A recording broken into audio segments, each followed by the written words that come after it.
Selamat pagi Bapak Ibu yang dikasihi Tuhan. Ada patah kayaknya ya. Suaranya khas dan sangat jelas.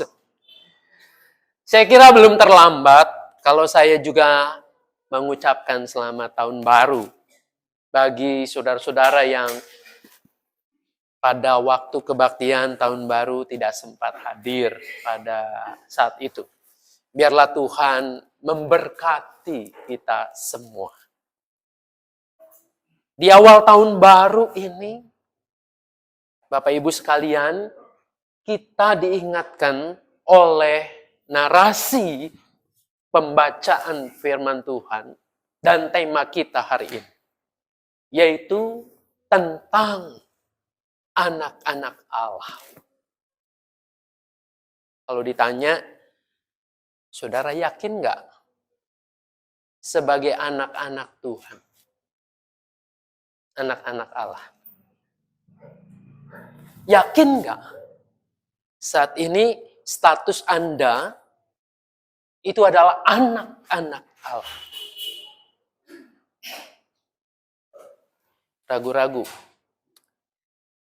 Saya juga ragu-ragu jadinya khotbahnya ini. Kepada anak siapa saya berkhotbah kalau begitu? Jadi effortnya mestinya lebih kuat lagi ya, untuk meyakinkan bahwa Anda, bahwa kita semua di sini, di dalam Kristus adalah anak-anak Allah. Injil yang hari ini kita baca jelas tadi ayatnya yang ke-12 itu. Namun semua orang yang menerimanya diberinya hak supaya menjadi anak-anak Allah. Yaitu mereka yang percaya dalam namanya. Jadi kalau Anda ragu-ragu bahwa Anda adalah anak-anak Allah, tentu di dalam Kristus, berarti Anda setengah percaya dong. Ragu-ragu pula terhadap Tuhan. Mudah-mudahan kita yakin dengan iman percaya kita. Kita yakin bahwa kita telah menerima pernyataan Sang Firman itu, Sang terang itu yang menerangi hati kita. Nah, masalahnya kalau kita sudah yakin kita adalah anak-anak Allah dan diberi hak bukan karena kebaikan kita, tapi karena anugerahnya yang dikaruniakan kepada kita itu. Dianugerahkan menjadi anak-anak Allah. Kita punya hak. Lalu apa yang Anda bayangkan? Ketika Anda punya hak sebagai anak-anak Allah. Tadi yakin nggak? Kalau sudah yakin, kita diberitahu oleh firman Tuhan bahwa kita ini punya hak sebagai anak-anak Allah. Lalu apa yang Anda bayangkan tentang hak itu? Hak saya sebagai anak Tuhan, anak Allah itu apa? Pewaris kerajaan Allah. Terima kasih. Pak Yensung boleh membantu saya. Yakin nggak Anda sebagai pewaris kerajaan Allah? Ya setidaknya itulah yang kita simak tadi dalam Efesus. Bacaan kedua itu. Bahwa sebelum dunia dijadikan ini, Allah merancangkan sebuah karya yang besar untuk kita. Pewaris. Kalau namanya pewaris kan rasanya memang belum sepenuhnya kita terima kan? Ya. Nanti pewaris kerajaan Allah. Sementara kita hidup di sini, di dunia ini, kalau Anda disebut anak-anak Allah dan kita punya hak, kira-kira apa hak itu?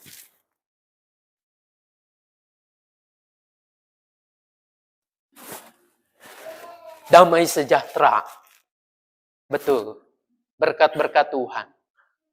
Namun ada sebagian orang Kristen yang mengartikan, yang memahami bahwa hak sebagai anak-anak Allah itu adalah punya keistimewaan. Punya istimewa. Saya beda dengan yang lain. Saya istimewa, spesial. Dalam arti tertentu ini positif.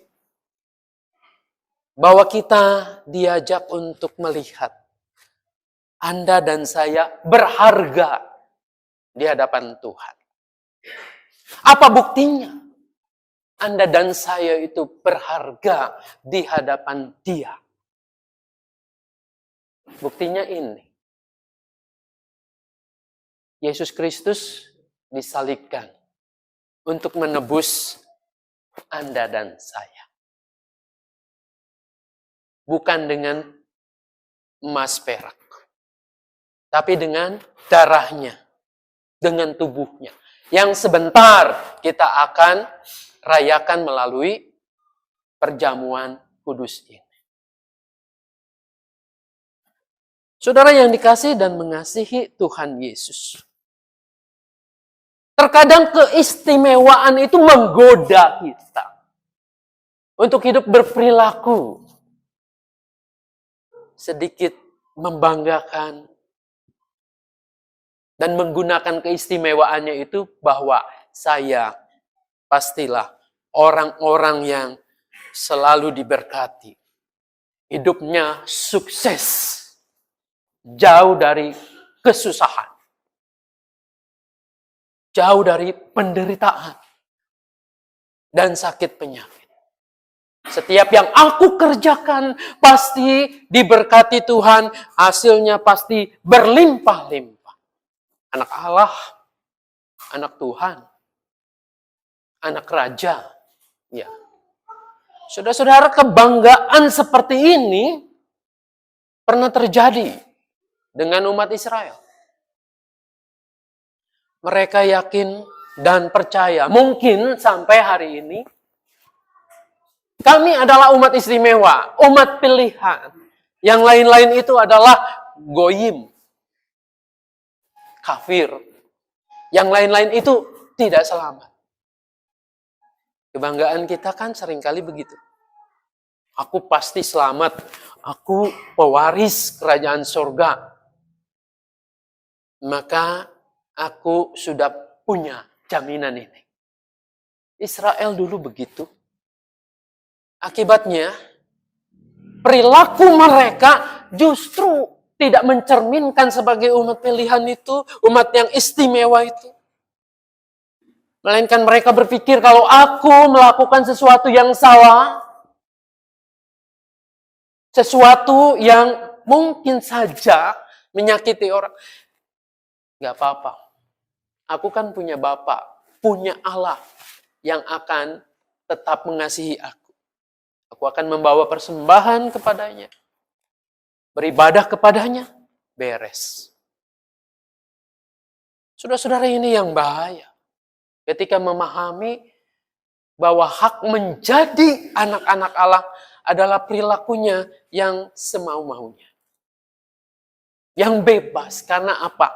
Kalaupun saya berdosa, saya datang hari Minggu, saya mengaku dosa. Maka di situ ada berita anugerah, di situ Tuhan mengampuni. Saudara, inilah yang mau diingatkan dalam tema kita pada hari ini. Menjadi anak-anak Allah ada contohnya. Siapa contohnya? Yaitu anak tunggal Bapa, Yesus Kristus itu. Dia contoh yang nyata, yang kasat mata. Kalau menjadi anak Tuhan itu harus seperti apa? Ya harus seperti dia. Taat dan setia. Walaupun mungkin kesulitan, kesusahan hidup sudah ada tergambar atau terlihat di depan mata. Saat-saat terakhir dalam kehidupannya, Yesus bergumul sangat kuat. Serius di Taman Getsemani itu. Bapa, kalau boleh, cawan ini lalu dari hadapanku. Cawan adalah lambang penderitaan. Lambang kutukan dan seterusnya. Yesus tahu itu. Kalau boleh. Tapi ia memohon, biarlah kehendakmu saja yang terjadi. Bagaimana dengan kehidupan kita? Apakah ketaatan itu terjadi dalam hidup kita ketika kita berhadapan dengan situasi yang sulit? Situasi di mana kita harus memilih taat kepada dunia ini yang menjanjikan kesenangan-kesenangannya atau kepada Bapa di sorga.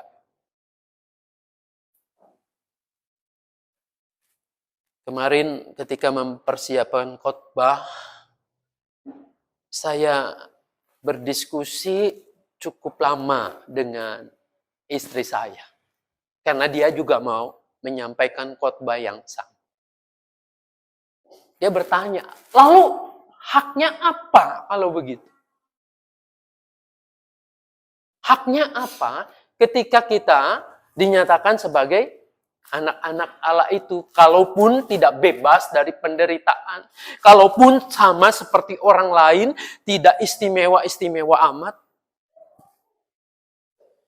Saudara-saudara, lalu kami sepakat mengatakan, hak kita adalah punya relasi yang istimewa itu.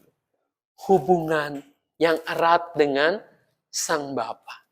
Memahami, mengertinya. Sama seperti Kristus yang punya hubungan yang begitu erat, begitu kuat dengan Bapaknya itu sehingga memampukannya dia untuk terus taat kepadanya. Relasi ini akan membuat Anda dan saya merasakan berkat-berkat Tuhan itu. Bisa jadi Anda melihat, ya orang lain juga diberkati. Mungkin lebih kaya, lebih sukses, lebih sehat, lebih umur panjang. Ketika Anda dan saya punya hubungan, relasi yang intim dengan Allah, maka setiap saat kita akan merasakan berkat-berkat itu. Saudara-saudara, ada banyak orang yang diberkati hari ini. Dengan kekayaannya, dengan kesehatannya, dengan talentanya, namun tidak merasakan bahwa itu semua adalah berkat dari Tuhan. Buktinya apa? Buktinya terus haus. Orang yang sudah kaya kenapa harus korupsi lagi? Menurut ukuran kita kan itu cukup, bahkan lebih dari cukup untuk menghidupi dia dan keluarganya. Ada banyak orang yang dikaruniai talenta begitu luar biasa. Kenapa masih tetap merasa kurang dan harus terus mengeksploitasi dirinya? Oleh karena dia tidak menyadari bahwa itulah berkat yang mengalir dari Tuhan. Seperti pada batang pokok anggur yang mengalir pada carang-carangnya. Yang akan menghasilkan buah-buah yang terbaik. Hak menjadi anak-anak Tuhan adalah menempel. Punya relasi yang baik sehingga menghasilkan buah-buah yang nyata. Disinilah kita perlu memahami bahwa menjadi anak-anak Tuhan bukan berarti hidup Anda istimewa, lalu lain daripada yang lain, steril dari penderitaan. Bukan itu. Tapi Anda diajak untuk terlibat dalam karya Allah itu. Sama seperti Kristus yang betul-betul menyatu dan terlibat dalam karya agung itu. Anda dan saya menjadi rekan sekerja Allah. Itu adalah hak anak-anak Tuhan. Saudara bisa evaluasi dalam kehidupan sehari-hari. Seorang yang berpengaruh, seorang owner sebuah perusahaan, tidak selamanya akan pada semua orang percaya, mempercayakan dan jadi rekan kerjanya. Ketika ada orang yang dipercaya menjadi rekan kerjanya, itu berarti ada hubungan yang baik, ada hubungan yang istimewa. Relasi yang baik itu. Anda dipanggil, lalu dipercaya, dijadikan anak Allah, diberi hak. Jadi ini adalah sesuatu kehormatan yang besar. Anugerah yang luar biasa. Anugerah demi anugerah itu. Inilah yang harus kita sadari. Jadi disinilah kita harus mencontoh Kristus. Untuk menjadi rekan sekerja Allah itu. Untuk menghadirkan damai sejahtera. Bukan hanya buat kita. Untuk menikmatinya. Tapi untuk dunia ini. Karena dunia butuh itu. Damai sejahtera. Dunia butuh sang terang. Dunia butuh firman ini. Butuh diberitahu bahwa Anda dikasihi oleh Tuhan. Anda berharga di hadapan Tuhan. Nah inilah yang harus kita pahami. Jadi hak sebagai anak-anak Allah bukan berarti kita gampang menuntut. Mengklaim janji Tuhan mana. Koreksilah dalam diri kita sendiri. Apakah sudah betul jadi anak-anak Tuhan? Anak-anak yang berkualitas. Anak-anak yang tangguh. Anak-anak yang tahan menderita. Anak-anak yang mampu mewujudkan damai sejahtera. Meskipun di sekelilingnya penuh dengan ancaman. Saudara-saudara di sini, kita mesti bersyukur kepada Tuhan. Oleh karena kasih-Nya, siapa sih kita ini? Hanya debu, hanya tanah. Tapi kita begitu mulia, berharga di hadapannya. Diangkatnya sebagai anak-anaknya. Supaya kita hidup di dalam Dia. Bersekutu, punya relasi yang baik. Lalu disitulah hidup kita mencerminkan kasih Tuhan dalam kehidupan di sekeliling kita. Biarlah Tuhan menolong kita untuk memampukan kita menjadi anak-anaknya yang baik. Tuhan memberkati. Amin.